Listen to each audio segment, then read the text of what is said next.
정말 좋은 스피커입니다. 그리고 사용된 오디오 인터페이스는 새로 나온 제네렉의 9320A입니다. 안녕하세요. 아트미디 앤디제입니다. 이번 영상에서는 2024년 코바쇼 방문기에 대해 간단하게 말씀을 드려보겠습니다.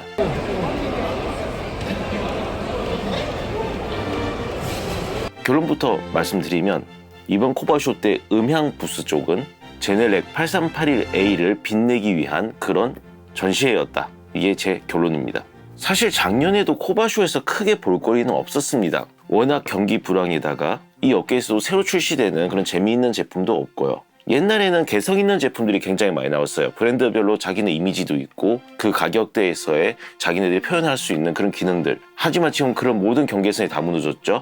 DAW만 해도 이제 로직에서 에이블튼 라이브처럼 클립이 재생되는 그런 시대가 온 겁니다. 모든 브랜드가 점점 비슷해지다 보니까 그런 부분이 좀 아쉬운 것 같아요. 그래도 제가 방문했던 몇몇 부스들을 보여드리고 그리고 제네렉 8381A에 대해서 말씀드리겠습니다. 참고로 제네렉 8381A에 대한 디테일한 리뷰까지는 못했고요. 당연하죠. 거기서 들어본 게 다니까. 하지만 제가 청음하면서 느꼈던 그런 점들에 대해 짧게 말씀드려보겠습니다. 우선 처음 방문한 곳은 야마 부스였습니다. 야마의 터치 방식의 믹서와 새로 출시된 다이나믹 마이크 YDM 시리즈들이 전시되어 있었습니다. 그리고 유튜버들한테 굉장히 인기를 많이 끌었던 AG 시리즈 그리고 USB 마이크들이 전시가 되어 있었습니다. AG 믹서 인터페이스들은 없어서 못 팔았던 제품이죠. 정말 큰 인기를 끌었었습니다. 그리고 악기의 강호 야마하답게 야마 악기들이 전시되어 있었습니다. 그 악기들을 방문자분들이 자유롭게 연주할 수 있도록 잘 꾸며놨었습니다. 이어서 방문한 곳은 제가 최근에 블랙라이언 마이크로 클락 XB3를 구매했었죠. 그 블랙라이언의 수입처 제노드를 방문했습니다. 제노드에도 블랙라이언 제품들하고 수입하는 다른 브랜드의 제품들이 진열이 돼 있었죠. 재밌었던 거는 허클리스 DJ 장비도 한 DJ 분이 오셔서 믹싱을 보여주면서 홍보를 하시더라고요. 그리고 제가 출시 때부터 굉장히 주의 깊게 봤던 MP-MIDI의 모델 2A가 전시가 돼 있었습니다. 전시되는 모델 2A를 시연도 해보고 만져봤는데 터치도 정말 괜찮고 무엇보다 자유롭게 줌 인 아웃 되는 게 좋더라고요. 굉장히 구미가 땡기긴 하지만 다행히 제 데스크에 이제 더 이상 자리가 없습니다. 그래서 저는 못 사는 걸로. 그 다음에 구경했던 곳이 뮤직 메트로 부스입니다. 역시 아비드 수입처답게 모든 간지가 다 나는 프로툴 HD 제품들이 여기저기 진열이 돼 있었습니다. 그러고 보니 한창 음악 공부할 때는 S3가 그렇게 갖고 싶었습니다. 물론 저희 회사에서 저에게 선물로 준 DG003 콘솔이 있지만 유프닉스 컨트롤러나 아니면은 S3 같은 경우는 책상에 올려놓는 것만으로도 간지의 완성이 되죠. 그리고 특히 ASMR용으로 정말 많은 사랑을 받고 있는 3D온 마이크도 전시가 돼 있었습니다. 그 코너에도 사람들이 많이 몰려 있더라고요. 그 기모양 마이크 귀엽죠? 저는 나중에 돈 모아서 뮤직 메트로에서 꼭 API의 더 박스를 꼭 사고 말 겁니다. 그냥 제 희망사항입니다. BLS도 작년에 출시되었던 포칼 솔로 6, 튠 6로 이머시브 오디오 세팅을 해서 청음실을 만들어 놨더라고요. 그리고 사마 부스로 이동을 했습니다. 항상 볼거리가 제일 많은 곳이죠. 역시 사마답게 여기저기 슈어였습니다. 제 최애 브랜드 중 하나인 레디알도 전시가 돼 있었습니다. 지금 보이신 것처럼 제 데스크에도 JLEC8에 JLEDR DI들이 탑재가 돼 있습니다. 3칸 빈 게 조금 가슴이 아프긴 합니다. 빨리 3개 더 구매해야죠. 그리고 이번 코바쇼의 하이라이트, 저는 단언컨대 정말 이 제품을 위한 코바쇼가 아니었나 생각됩니다. 제네렉 8381A, 제네렉 부스를 가자마자 바로 눈에 위엄을 자랑하면서 서 있는 8381A가 보였습니다. 그 벽에는 예쁜 제네렉 잔바리들을 붙여놨더라고요. 제네렉 스피커 치고 잔발이라는 거지 절대 80 시리즈들이 잔발이라는 건 아닙니다. 오해하지 말고 들어주시길 바랍니다. 수입처에 고소당할 뻔했네. 이 8381A 가격이 어마무시하죠? 1억 3천만 원입니다. 제가 대학생 시절 때 25평대 아파트 전세값입니다. 정말 어마어마한 괴물입니다. 무게가 한 통이 235kg예요. 이거는 뭐 사람이 더 이상 들 수 없고 다 기계로 운반해야 되는 거죠.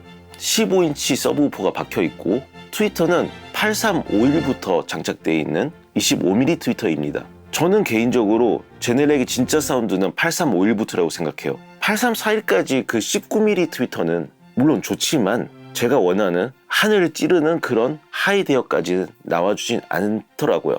뭐 제가 지금까지 써봤던 컨버터 연결해서 비교를 해봤을 때 그렇게 느꼈습니다. 하지만 8351부터는 천작이 없습니다.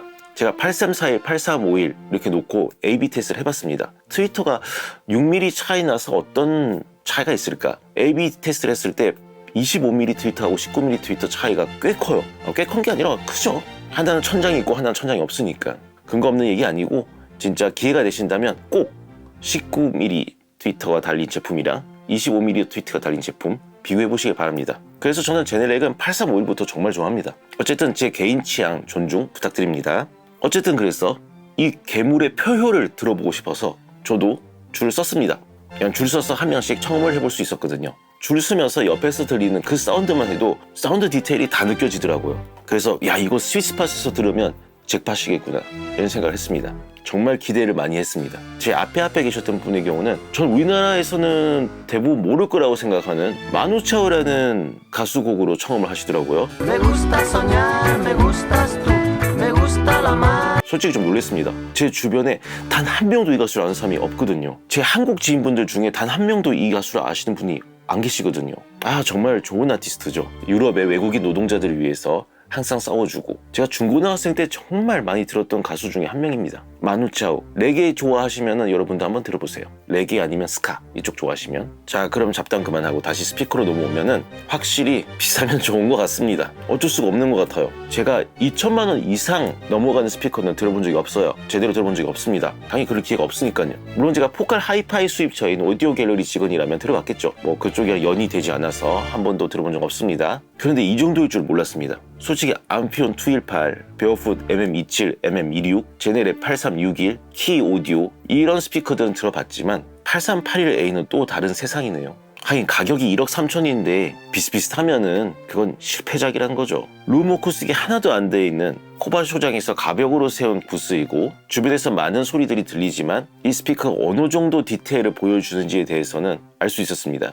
나중에 진짜 제대로 된 처음룸에서 한번 들어보고 싶어요. 줄이 길어서 눈치가 보여서 저는 헝거게임 OST 중에 있는 제 사랑 올리비오 로드리고의 Can't Catch Me Now라는 곡 한 곡만 들어봤습니다. 어제 그 곡에는 모든 대역들의 사운드를 다 들어볼 수 있어요. 이 노래에서 나오는 통기타의 다이나믹이나 현의 떨림이 굉장히 섬세하게 잘 들립니다. 아르페지오 부분도 그렇지만 저는 특히 이 곡 후반부에 나오는 스트로크 사운드의 그 울림하고 잔향을 굉장히 좋아합니다. 근데 8381A로 들으면 정말 1번 줄부터 6번 줄까지의 그 떨림이나 그 통기타의 찰랑거림 이런 사운드가 표현이 너무너무 완벽하게 잘 되더라고요. 그리고 보컬을 그림자처럼 따라다니는 코러스 파트도 이 보이스 레이어링이 다 분리돼서 잘 들립니다. 감상용으로 들으면 아까 제가 말씀드린 것처럼 정말 그림자처럼 딱 붙어서 잘 따라다니는데 예쁘게. 근데 제가 지금 쓰고 있는 MM27도 그렇고 제네렉 8381A로 들어보니 그 예쁘게 형성된 보컬과 코러스를 다 분해시켜버립니다. 베이스는 정말 깊습니다. 말할 필요가 없습니다. 제가 10인치랑 12인치 서브우퍼는 들어봤지만 15인치는 초면입니다. 표현력이 좀 다르긴 해요. 15인치는 서브 대역을 정말 스무스하게 표현해주면서 오히려 진동도 부드럽게 느껴졌습니다. 그러니까 지진처럼 우웅한 게 아니라 그게 자연스럽게 부드럽게 나와요. 그리고 밸런스도 정말 완벽하다고 생각합니다. 솔직히 공간의 제약 때문에 공진도 많이 발생하고 주변 소리들도 꽤나 방해 요소가 되었지만 그래도 누구나 들어보시면 밸런스가 좋다는 걸 알 수 있습니다. 정말 좋은 스피커입니다. 그리고 사용된 오디오 인터페이스는 새로 나온 제네렉의 9320A입니다. 저도 이 제품은 사용해본 적이 없지만 조만간 한번 빌려서 테스트 해보겠습니다. 어쨌든 이 컨버터에서 아날로그 출력이 아닌 디지털 AS-EBU 출력으로 8381A와 연결이 돼 있었습니다. 아, 근데 진짜 이 스피커는 이번 생에는 제가 과연 살 수 있을까요? 아직 집대출도 남아있는데 복권에 당첨되지 않는 이상 불가능할 거라고 생각합니다. 어쨌든 작년처럼 이번 코바쇼는 좀 아쉬웠습니다. 물론 8381A라는 정말 좋은 경험을 해볼 수 있었지만 다른 건 작년과 비슷한 제품들만 출시되어서 조금 아쉬웠다. 그런 결론입니다. 그럼 내년에는 좀 더 재밌는 제품들이 출시되길 바라면서 전 이만 페이드아웃 하도록 하겠습니다. 감사합니다.